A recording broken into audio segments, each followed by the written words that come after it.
ಎಲ್ಲರಿಗೂ good morning. Welcome to Soumya Pradeep blogs. Yes guys, ಎಲ್ಲರೂ ಹೇಗಿದ್ದೀರಾ? ಐ ಹೋಪ್ ಎಲ್ಲರೂ ಸೊ ಈ ಟೊಪ್ಪಿ ಬಂದು ನಮ್ಮ ಪಪ್ಪದು. ಅದೀಗ ಇವಾಗ ಎಲ್ಲೋಗ್ತಿದ್ದೀವಿ ಅಂದರೆ ಪ್ರದಿಯವ್ರ ಅಮ್ಮನ ಮನೆಗೆ. ಸೊ ಅರ್ಲಿ ಮಾರ್ನಿಂಗ್ಗೆ ಹೋಗ್ತಾಯಿದ್ದೀವಿ. 6:30. ನಾನು 6 o'clock ರೆಡಿ ಅದೇ. ಪ್ರತಿ ಎದ್ದಿದ್ದು ಲೇಟ್ ಆಯಿತು, ಅದಕ್ಕೆ 7 ಗಂಟೆಗೆ ಬಿಡ್ತಾಯಿದ್ದೀವಿ. ಸೊ 6 ಗಂಟೆಗೆ ಬಿಡೋಣ, 6:15 ಬಿಡೋಣ ಅಂತ ಇದ್ದಿದ್ದು. ಸೊ ಆದರೆ ಅವ್ರು ಇದ್ದಿದ್ದು ಲೇಟ್ ಆಯ್ತು ಅಂತ ಇದಾಗಿದ್ದು. ಸೊ ಹೋಗ್ತಾ ಸಿಗ್ತೀನಿ ಗೈಸ್. ಸೊ ನಾವು ಹೊರಟ ಮೇಲೆ ಏನು ಟ್ರಾಫಿಕ್ ಏನು ಇರಲಿಲ್ಲ, ಆರಾಮ್ಸೆ ನಾರ್ಮಲಾಗೆ ಹೋದ್ವಿ. ಸೊ ಅಲ್ಲಿಗೆ ಹೋಗಿ ಸ್ವಲ್ಪ ಕೆಲಸ ಇತ್ತು, ಅದೆಲ್ಲ ಮುಗಿಸ್ಕೊಂಡು ನಾನು ಅಲ್ಲೇ ಉಳ್ಕೊಳ್ಳೋ ಥರ ಆಯಿತು. ಅಂದರೆ ಮೀನ್ಸ್ ಒಂದು 4:15 ಹೊರಟೆ. ಸೊ ಅಲ್ಲಿವರೆಗೂ ಯಾವ್ಯಾವ ರೀತಿ ಕ್ಲಿಪ್ಪಿಂಗ್ಸ್ ಹಾಕಿದ್ದೀನಿ ನೋಡ್ಕೊಬನ್ನಿ. ಸೊ ನಾವು ಹೋಗೋದಕ್ಕೆ ಆಲ್ರೆಡಿ ಇಡ್ಲಿ ಮತ್ತು ಚಿಕನ್ ಸಾಂಬಾರು ಮಾಡಿದರು. ಇದೇ ಅವ್ರ ಮನೆ. ಸೊ ಚಿಕನ್ ಸಾಂಬಾರೆಲ್ಲ ತಿಂದ್ಕೊಂಡು ನಾವು ಹೊರಟ್ವಿ. ಏನೇನು ಅಡುಗೆ ಮಾಡಿದ್ದಾರೆ ಅಂತಲೂ ತೋರಿಸ್ತೀನಿ. ಅದು ಚಿಕನ್ ಸಾಂಬಾರು, ಹಾಲಿಟ್ಟಿರು ಕಾಫಿಗೆ, ಅಂದರೆ 8 ಗಂಟೆಗೆಲ್ಲ ಹೊಟ್ಟೋದ್ವಿ. ಆಮೇಲೆ ಗ್ರೇವಿ ಮಾಡಿದರು. ಐ ಥಿಂಕ್ ನಂಗೆ ಬಿರಿಯಾನಿ ಅಂದರೆ ಇಷ್ಟ ಅಂದ್ಬಿಟ್ಟು ನಾನು ಅಂದ್ಕೊಂಡೆ ಬಿರಿಯಾನಿ ಮಾಡಿರ್ತಾರೆ ಅಂತ. ಪ್ರದಿ ಆಮೇಲೆ ಏನೋ ರೆಡಿ ಮಾಡ್ತಾಯಿದ್ರು. ಆಮೇಲೆ ಪ್ರದಿನ ಕರೆದೆ, ಪ್ರದಿ ನೋಡಿ ಅಂತ ಅವಾಗ ನೋಡ್ತಾಯಿದ್ರು. ಆಮೇಲೆ ಕಾಫಿ ಬಂತು, ಕಾಫಿ ಕುಡಿದು ಸರಿ ಇರಪ್ಪ ಅನ್ನೋಷ್ಟರಲ್ಲಿ ಟಿಫನ್ ಮಾಡಿ, ಅಲ್ಲಿ 8:15 ಆಗೋಯ್ತು, ಟಿಫನ್ ಮಾಡು ಅಂತ ಹೇಳ್ತಾರೆ. ಆಮೇಲೆ ಊಟ ನನಗೆ ತಿಂದಿದ್ದೀನಿ, ಆಗ್ತಾಯಿಲ್ಲ ನನ್ನ ಕೈಯಲ್ಲಿ. ಸೊ ಆಮೇಲೆ ಸ್ಪ್ರೈಟ್ ತರಿಸ್ಕೊಂಡು ಕುಡಿದುಬಿಟ್ಟು ಸ್ವಲ್ಪ ಹೊತ್ತು ರೆಸ್ಟ್ ಮಾಡಿದೆ. ಆಮೇಲೆ ಎಲ್ಲ ಹೊರಗಡೆ ಹೋಗಿ ಬಂದು ಊಟ ಮಾಡ್ತಾಯಿದ್ದೆ. ಆ ವಿಡಿಯೋ ಇದು. ನಾವು ಪ್ರದಿ ಹೋದರು, ಆ್ಯಕ್ಚುಲಾಗಿ 1:15 ಹೋದರು. ನಾವಿನ್ನೂ ಇಲ್ಲೇ ಇದ್ದೀವಿ. ನಾವು ಇವಾಗ ಸಂಜೆ ಹೊರಡಬೇಕು. ಸೊ ಹೋಗಿ ಮನೆಗೆ ಹೋಗಿ ಹೆವಿ ಕೆಲಸ ಐತೆ. ಅಂದರೆ ಸಾಂಬಾರು ಮಾಡಿಟ್ಟು ಬಂದಿದ್ದೆ, ಅದೆಲ್ಲ ಚೆನ್ನಾಗಿದ್ರೆ ಇಟ್ಕೊಂಡಿಲ್ಲ, ಎಲ್ಲ ವಾಶ್ ಮಾಡಿ ಅಪ್ಪ ಕೆಲಸ ಹೆವಿ ಬಿದ್ದೈತೆ ಮನೆಗೆ ಹೋದ ತಕ್ಷಣ. ಸೊ ನಾನು ಪ್ರದೀಪ್ ಬರೋತ್ತಿಗೆ ಎಲ್ಲ ಕೆಲಸ ಮುಗಿಸ್ಕೊಂಡು ಊಟ ಮಾಡಿಸಿ ಮಲಗಿಸಿದ್ರೆ ಮೇಡಮ್ ಮಲ್ಕೋತಾರೆ. ಸೊ ಏನೋ ಕೆಲಸ ಇತ್ತು, ಅರ್ಜೆಂಟ್ ಬಂದಿದ್ದು, ಅದಕ್ಕೆ ಬಂದಿದ್ವಿ. ಅದು ಮುಗೀತು. ಸೊ ಅದು ಒಂದು ಸ್ವಲ್ಪ 50-50 ನಡೀತಾ ಇದೆ. ಅದಕ್ಕೋಸ್ಕರ ನಾವು ಎಲ್ಲೂ ಹೇಳ್ತಾ ಇಲ್ಲ ವಿಷಯನ. ಸೊ ನನ್ನ ಮಕ್ಕಳು ಗೈಸ್ ಬಾಲ್ ಸೌಂಡ್ ಆಗ್ತಾ ಇರೋದು.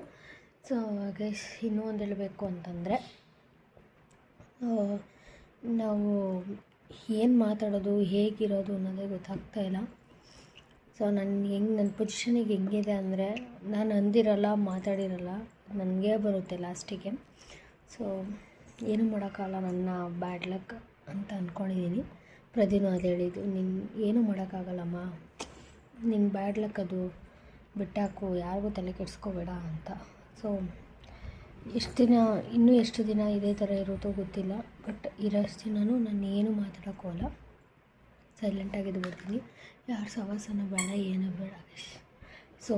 ಸೊ ಮಳೆ ಬರೋ ಥರ ಇತ್ತು. ನಾನು ಹೊರಡೋಣ ಅಂದ್ಬಿಟ್ಟು ಅಂದರೆ ನನಗೆ ನನ್ನ ಮೈದಾನೆ ಡ್ರಾಪ್ ಮಾಡಿದ್ರು, ಬನ್ನಿ ನಾನೇ ಡ್ರಾಪ್ ಮಾಡ್ತೀನಿ ಅಂತ. ಸೊ ಆಮೇಲೆ ನಾನು ಪ್ರದೇಶ್ ಹತ್ರ ಹೋಗಿ ಮನೆಗೆ ಇಸ್ಕೊಂಡು ಅಲ್ಲೊಂದು ಸ್ವಲ್ಪ ಹೊತ್ತಿದ್ದು ಆಮೇಲಿಂದ ನಾನು ಹೊರಟಿದ್ದು. ಗೈಸ್ ನಾವು ನಮ್ಮ ಮನೆಗೆ ಬಂದು ಯಾಕಂದರೆ ಅಮ್ಮನೇ ಅಲ್ಲಿಂದ, ಅಂದರೆ ಮೀನ್ಸ್ ನಮ್ಮ ಅತ್ತೆಯವರು ಎಲ್ಲ ಊಟ ಕೊಟ್ಟು ಕಳಿಸಿದ್ರು. ಪ್ರದಿಯವರಮ್ಮ ಅಲ್ಲಿಗೆ ಹೋಗಿದ್ವಿ ಅರ್ಲಿ ಮಾರ್ನಿಂಗ್ ಎದ್ದು. ಸೊ ವೀಡಿಯೋಸ್ ಎಲ್ಲ ನೋಡಿದ್ವಿ ಅನಿಸುತ್ತೆ. ನಾವು ಏನೋ ಕೆಲಸದ ಮೇಲೆ ಹೋಗಿದ್ದು ಒಂದು ಸ್ವಲ್ಪ ಪೆಂಡಿಂಗಲ್ಲಿ ಇರೋ ಕಾರಣ ಅದಕ್ಕೆ ನಾವು ಯಾವುದೇ ರೀತಿ ವಿಷಯನ ತಿಳಿಸ್ತಾ ಇಲ್ಲ ಯಾವ ಕಡೆನೂ. ಸೊ ಅದು ಸಕ್ಸಸ್ ಆದಮೇಲೆ ಎಲ್ಲರಿಗೂ ಹೇಳಿದ್ರೆ ಬೆಟರು, ಇವರೆಲ್ಲ ಫಸ್ಟೇ ಹೇಳ್ತಾರೆ ಏನು ಮಾಡಲ್ಲ ಅನ್ನೋದು ಒಬ್ಬರು ಮೈಂಡ್ಸೆಟ್ ಇರುತ್ತೆ. ಸೊ ಅದರಿಂದ ಹೋಗಿದ್ದ ಕೆಲಸ ಸ್ವಲ್ಪ ಪೆಂಡಿಂಗಲ್ಲಿದೆ, ಅದಕ್ಕೆ ಹೋಗಿದ್ವಿ. ಇನ್ನು ಅದಕ್ಕೆ ಅದೆಲ್ಲ ಮುಗಿಸ್ಕೊಂಡು ಪ್ರದಿ ನನ್ನ ಮಧ್ಯಾಹ್ನನೇ ಬಿಟ್ಬಿಟ್ಟು ಹೊರಟು ಬಂದರು ಅಂದರೆ ಕೆಲಸಕ್ಕೆ. ಸೊ ಅವರು ಹೊರಟು ಬಂದಮೇಲೆ ನಾನು ಅಂದರೆ ಜಶು ನಿದ್ದೆ ಮಾಡ್ತಾಯಿಲ್ಲ ಅಂತ ಇದ್ದೆ ಅಲ್ಲೇ. ಒಂದು 1 o'clock ಬಿಟ್ಟು ಬಂದರು. ನಾನು ಒಂದು 4 o'clock, ಒಂದು 3 hours ಆಫ್ಟರ್ ಆದಮೇಲೆ ನಾನು ಬಂದುಬಿಟ್ಟೆ. ಸೊ ಬಂದು ಇವಾಗ ಏಕೆ ಅಂತಂದರೆ ಅವರು ಕೀ ತೊಗೊಂಡೋಗ್ಬಿಟ್ಟಿದ್ರು ಮನೆಯದು ಪ್ರದಿ. ಸೊ ಅದರಿಂದ ನನ್ನ ಮೈದನ ಜೊತೆ ಬೈಕಲ್ಲಿ ಬಂದು ಆಮೇಲೆ ಅವರು ಶೆಲ್ಲಲ್ಲಿ ಕೀ ಕೊಟ್ಟರು. ಅಲ್ಲಿ ಒಂದು ಸ್ವಲ್ಪ ಹೊತ್ತೊಂದು 10 ನಿಮಿಷನೂ ಇದ್ದೆ. ಆಮೇಲೆ ಅಂದರೆ ತುಂಬ ಮಳೆ ಬರೋ ಥರ ಆಯಿತು. ಅದಕ್ಕೆ ಅವ್ರು ನೀವು ಹೊರಡಿ, ನಾನು ಹೋಗ್ತೀನಿ ಮನೆಗೆ, ಹತ್ರ ಇದೆ ಅಂದ್ಬಿಟ್ಟು ಅವ್ರನ್ನ ಕಳಿಸ್ದೆ.